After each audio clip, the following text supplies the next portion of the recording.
Top priority मुराद सईद की गिरफ्तारी है। इस वक्त मुराद सईद को गिरफ्तार करने की कोशिश की जाएगी। एयर चीफ और नेवल चीफ का आने का मतलब यह है कि उन्होंने चीफ ऑफ डिफेंस फोर्स के ओहदे को कबूल किया है। आदिल राजा को लंदन हाईकोर्ट से पड़े हैं 76। उन्हें 50,000 पाउंड हर्जाना और 2,60,000 पाउंड अखराजात की मद में 22 दिसंबर तक अदा करने का हुक्म दिया गया है। कल मुलाकात नहीं होगी, किसी को अडियाला जेल के करीब नहीं जाने दिया जाएगा। दोनों पार्टियां एक फिक्स्ड मैच खेलेंगी जिसके नतीजे में मुलाकात भी नहीं होगी और गिरफ्तारियां भी। पीटीआई के अंदर इस वक्त एक नेम शेम की गेम शुरू है।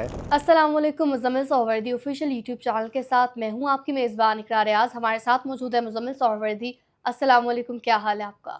वालेकुम सलाम, बिल्कुल ठीक। आप सुनाएं, आप कैसी हैं? मैं ठीक, अल्लाह पाक का शुक्र है सर, और आई एम श्योर कि हमारे नाज़रीन भी खैर आफियत से होंगे। तो मुज़म्मिल साहब, व्लॉग का आगाज़ करेंगे। सबसे पहले बात करेंगे, कल मंगल का रोज़ होगा और अडियाला जेल के बाहर आप क्या सूरत हाल देख रहे हैं? आपको क्या लगता है कि पीटीआई वहाँ पर क्या करेगी? कोई शो होगा या फ्लॉप? देखें, पहली बात तो यह है कि ये बात तो तय है कि कल मुलाकात नहीं होगी हम्म। और कल वकला की मुलाकात का दिन है और बहनों की मुलाकात का दिन है। तो कल मुलाकात नहीं होगी, पहली बात आप ये समझें। दूसरी बात यह है कि किसी को अडियाला जेल के करीब नहीं जाने दिया जाएगा। अडियाला जेल से बहुत दूर, पहले से भी दूर नाका लगाया जाएगा और सबको उस नाके पे रोक लिया जाएगा। अब सूरत हाल ये है कि इस नाके पे रोकने के बाद क्या होगा, क्या वहाँ धरना होगा।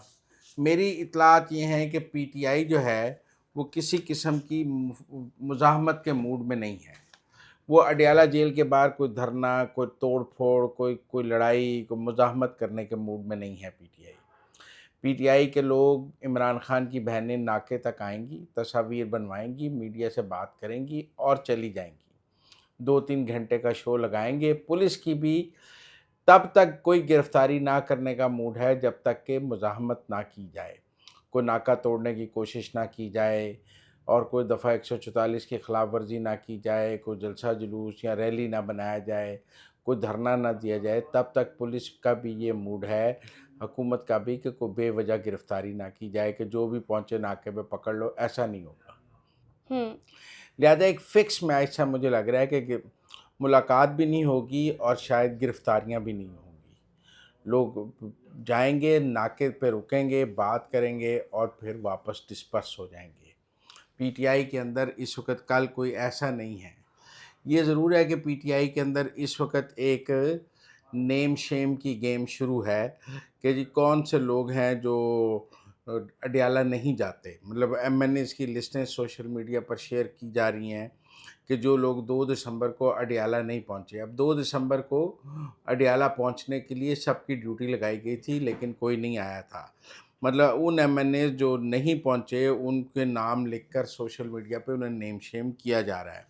लेकिन मुझे लगता है कल भी सारे एमएनए और एमपीएस वहाँ नहीं आएंगे। आप एक बात समझें कि तहरीक इंसाफ की पॉलिसी में एक तब्दीली आ रही है। तहरीक इंसाफ के अंदर कुछ ज़िम्मेदारान पार्टी को इस बात पर कायल करने में कामयाब हो गए हैं कि मुज़ाहमत को एक हद से आगे नहीं बढ़ने देना। आपने शेख वकास अकरम का खुला ख़त देखा है, हम्म। आपने बैरिस्टर गौहर की गुफ्तगू देखी है। उसके बाद सूरत हाल ये है कि महाजराई को मज़ीद ना बढ़ाया जाए। इसीलिए सुहेल अफरीदी जो हैं उन्होंने कल एक मोहतात तकरीर की है और किसी हद तक इस्टेब्लिशमेंट के साथ दर्जा हरारत कम करने की कोशिश की जा रही है। लिहाजा मुझे नहीं लगता कि कल दर्जा हरारत बढ़ाया जाएगा। दर्जा हरारत को कम करने की कोशिशें जारी रहेंगी। तहरीक इंसाफ में जो लोग मुफाहमत के हामी हैं वो हावी होते नज़र आ रहे हैं। एक राय ये है कि अगर इमरान खान से 2-3 माह मुलाकात नहीं होती तो ना की जाए, उसके साथ मुफाहमत की पॉलिसी की चलाई जाए। 2-3 माह में, 2 माह में दर्जा हरारत बहुत कम हो जाएगा। फिर उसके बाद अगर मुलाकात कर भी ली जाएगी तो दर्जा हरारत कम करके मुलाकात की जाए। अभी मुलाकात को इतना बड़ा इशू ना बनाया जाए कि लड़ाई बढ़ जाए।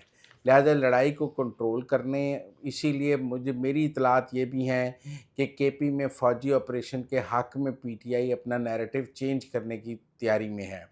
उसमें कुछ ऐसा है कि मिशरान के साथ मिलकर फ़ौजी मिशरान को एतमाद में लें, फ़ौजी ऑपरेशन के हवाले से, मिशरान की हिमायत से फ़ौजी ऑपरेशन किया जाए और कोई राह निकाल के फ़ौजी ऑपरेशन की हिमायत की जाए, ताकि सुहेल अफरीदी की हुकूमत की इस्टेब्लिशमेंट में कबूलियत नज़र आए। इस वक़्त पीटीआई किसी भी तरह सुहेल अफरीदी की हुकूमत खोना नहीं चाहती, गवर्नर राज नहीं लगवाना चाहती, हुकूमत कायम रखना चाहती है, एस्टेब्लिशमेंट से अपनी जो लड़ाई है उसको कंट्रोल करना चाहती है, दर्जा हरारत को नीचे लाना चाहती है। इसीलिए पेशावर में भी फ़ील्ड मार्शल को नहीं कहा गया, कुछ खुले ख़त के ज़रिए सुलह की ऑफ़र की जा रही है और पार्लिमानी पार्टी से भी सुलह की बातें आ रही हैं। तो इसलिए कल भी मुझे कोई मुज़ाहमत नहीं नज़र आ रही। मुझे लग रहा है कि दोनों पार्टियां एक फ़िक्स्ड मैच खेलेंगी, जिसके नतीजे में मुलाकात भी नहीं होगी और गिरफ्तारियां भी नहीं होंगी। टू कट शॉर्ट यानी डर का माहौल है। दैट इज सुलह का माहौल है। मैं आपको कहूँ कि टेक्निकली डीजीआईएसपीआर की प्रेस कॉन्फ्रेंस से ने खतरे की घंटियां बजाई हैं और पीटीआई सुलह के डर मूड के में बाद ही सुलह हुई है ना। तब पीटीआई सुलह के मूड में आ गई है और उनका ये ख्याल है कि पीटीआई पाकिस्तान सुलह के मूड में है, पीटीआई ओवरसीज सुलह के मूड में नहीं है।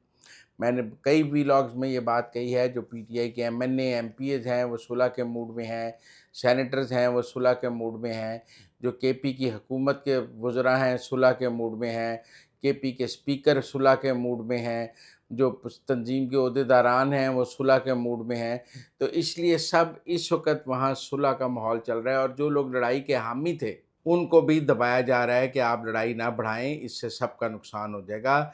लिहाजा तहरीक इंसाफ में इस वक्त जो सुलह का ग्रुप है, मुफाहमत का ग्रुप है, वो प्रिवेल करता हुआ नज़र आ रहा है। वो सबको कायल कर रहा है कि मामलात को इससे ज़्यादा ख़राब ना किया जाए। इसीलिए कल मुझे ऐसा नहीं लगता कि अगर मुलाकात नहीं करवाई जाएगी तो कोई आप अडियाले पे चढ़ाई कर देंगे। ऐसा नहीं लग रहा कि कल कारकुनान को लेकर अडियाले तक धरना दे दिया जाएगा कि जब तक मुलाकात नहीं होगी धरना होगा। कल एक सुलह जू फिक्स मैच का मंगल का दिन है, कोई बड़ा दिन नहीं है मेरे नज़दीक।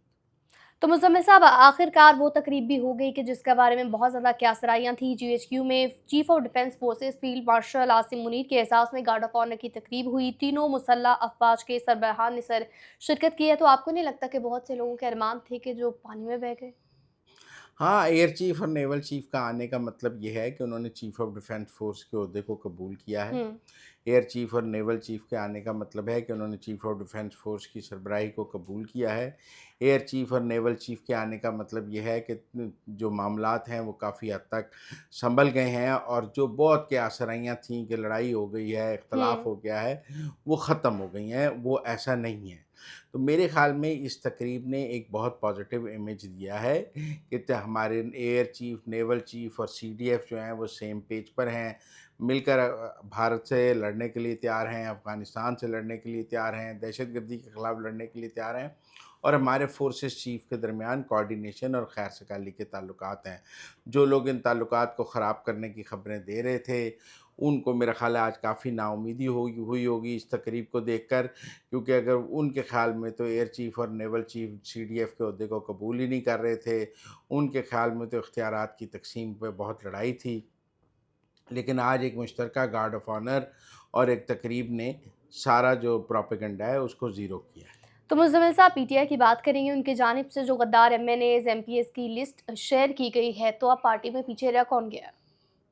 जी हाँ, उसमें तो मेरा मतलब है कि अब मैं कहूँ कि जी एन ए 95 से शुरू करें, 97 में सादुल्ला बलोच, 98 में हाफ़िज़ मुमताज़, 99 में मलिक उन डॉक्टर निसार जट, 101 में राना आतिफ़, चंगेज़ खान काकड़, अली सरफ़राज, हमीद रज़ा। मेरा मतलब है कि अहमद मुश्तबा, उमैर वासी, शहीर दाऊद, नूर शाहिद नूर, फ़रूक अरशद, अदील परवेज़ गुज्जर, मतलब उन्होंने तो सारे एमएनएस की एक लिस्ट जारी करके उसके आगे लिखा है कि ये नहीं आया, ये नहीं आया, ये नहीं आया, ये नहीं आया। और ख़ासकर शेख वकास अकरम के बारे में लिखा है कि वो आज तक अडियाले के बाहर नहीं आए। जो खुद नहीं आए, मतलब 101 से चौधरी अकरम नहीं आए तो उन्होंने अपने बेटे को भेज दिया, तो उन्होंने लिखा है कि बेटे ने नुमाइंदगी की। लेकिन टेक्निकल बात यह है कि इस वक्त सोशल मीडिया पे पीटीआई के एमएनए एमपीएस की एक लिस्ट चल रही है, जो उनके उनके लोगों को जो जो अडियाला नहीं गया उसके आगे लिखा हुआ है नहीं आया, नहीं आया, नहीं आया। और ये दबाव डालने की कोशिश है कि वो सब अडियाले आएँ। लेकिन मुझे ये लगता है कि पार्टी के अंदर चूँकि मुफ़ाहमत की पॉलिसी चल रही है, पार्टी भी नहीं चाहेगी कि सारे पार्लियामेंटेरियंस वहाँ पहुँच के कोई मुज़ाहमत हो और लड़ाई हो। मुझे ऐसा लगता है कि इस वक़्त बीच बचाव का वक़्त है। इस वक़्त अगर पीटीआई का सोशल मीडिया लड़ाई कराना भी चाह रहा है, तो इस वक़्त पीटीआई पाकिस्तान लड़ाई के मूड में नहीं है। तो मुज़म्मिल साहब, जिस तरह से भी आपने शेख वक़ास अकरम का ज़िक्र किया है, तो अगर पार्टी का तर्जुमान ही गद्दार है, उसका नाम गद्दारों वाली लिस्ट में है, तो फिर पीछे क्या स्ट्रैटेजी रह जाती है? क्या आप अपने फॉलोअर्स को मैसेज देते हैं? देखिए, शेख वक़ास अकरम का जो खुला ख़त है, वो तो बहुत ही सुलह जो ख़त है, वो तो बिल्कुल दर्जा हरारत को नीचे लाने वाला ख़त है। तो अगर तो वो ख़त उन्होंने पार्टी की मर्ज़ी से लिखा है, हुँ, तो फिर पार्टी पॉलिसी वो है, वो अपने तौर पे तो नहीं लिख सकते। हुँ, मुझे लगता है शेख वक़ास अकरम को वो बात कर रहे हैं जो पीटीआई पाकिस्तान कर रही है, हुँ, और वो पीटीआई ओवरसीज़ की नज़र में गद्दार हैं। वो सोशल मीडिया की नज़र में गद्दार होंगे, लेकिन पीटीआई पाकिस्तान की नज़र में वो गद्दार नहीं होंगे। पीटीआई पाकिस्तान जो है, वो वही पॉलिसी कर रही है जो शेख वक़ास अकरम कह रहे हैं। अब वो अडयाला क्यों नहीं आते? वो तो कौमी असम्बली भी नहीं आते, उनको गिरफ़्तारी का खौफ़ है, वो पेशावर में छुप के बैठे हैं। लेकिन वो अकेले थोड़ी बैठे हैं, काफ़ी लोग पेशावर में छुप के बैठे हैं। और फैसल वाडा साहब कहते हैं जो केपी में छुपा हुआ है सब पकड़े जाएंगे। फैसल वाडा साहब की अब तक बातें कम ही गलत हुई हैं। उनके बकौल जो गिरफ़्तारी के खौफ से केपी में बैठा है, वो वैसे ही गिरफ़्तार हो जाएगा जैसे सनम जावेद गिरफ़्तार हुई हैं, जैसे और गिरफ़्तारी हुई है। लेकिन असल मसला तो मुराद सईद की गिरफ़्तारी का है। देखिए, जिस दिन एस्टेब्लिशमेंट मुराद सईद को गिरफ़्तार कर लेगी, उस दिन जो है उसके वो काफ़ी हद तक तो वो कहाँ छुपे बैठे हैं कि किसी को मिल देखिए, नहीं वो रहे? जहाँ भी हैं, जिस दिन एस्टेब्लिशमेंट मुराद देखिए, मुझे पता हो तो मैं उनको मिल लो ना लूँ जाके, लेकिन मेरे ख़्याल में टॉप प्रायोरिटी मुराद सईद की गिरफ़्तारी है इस वक़्त। मुराद सईद को गिरफ़्तार करने की कोशिश की जाएगी, और अगर मुराद सईद को गिरफ़्तार करके उनका ट्रायल पंजाब में 9 मई के हवाले से शुरू हो जाता है, तो ये भी एक मुज़ाहमती ग्रुप को बहुत बड़ा धचका होगा। तो मुज़म्मिल साहब, बात करें अगर पीटीआई ओवरसीज़ की, तो आदिल राजा की अगर बात करें, तो आज लंदन हाई कोर्ट में उन्होंने पेश होना था, क्या बना? आदिल राजा को लंदन हाई कोर्ट से पड़े हैं छित्तर। अच्छा। लंदन हाई कोर्ट ने उनकी अपील कर दिया रिजेक्ट। हुँ, उनके जो जज थे रिचर्ड स्पेयरमैन, उन्होंने कहा है कि आप तौहीन आमेज़ बयानात पर अवामी माफ़ी माँगें। हुँ, उन्होंने पब्लिक अपॉलजी करने का कहा है कि 28 दिन तक आदिल राजा के ट्विटर, फ़ेसबुक, यूट्यूब अकाउंट्स और इसकी वेबसाइट पर जो पब्लिक अपॉलजी है वो जारी रहनी चाहिए।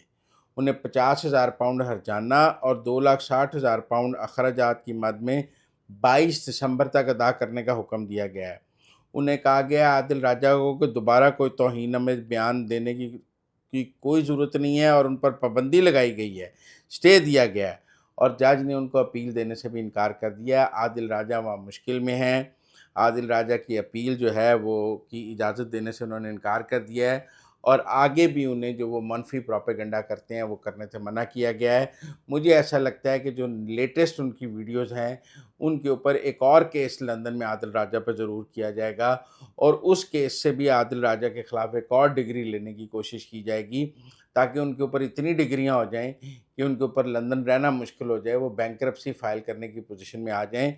अभी भी जो जुर्माना है उन्होंने कहा है 22 दिसंबर तक करना है, और ये इब्तदाई अखराजात जो हैं, बाकी रकम बाद में तय की जाएगी, जो 2,60,000 पाउंड है। तो आदिल राजा की अपील लंदन हाई कोर्ट ने मुस्तरद कर दी है। उन्होंने ये करार दिया है कि वो 28 दिन तक पब्लिक अपॉलजी करें, और आइंदा ऐसी कोई गुफ्तगू जो है अपने किसी प्लेटफ़ॉर्म से ना करें। तो नाज़रीन, अब तक के लिए इतना ही। देखते रहिए Muzammil Suhrawardy official YouTube channel. Like, share, subscribe ज़रूर कीजिएगा।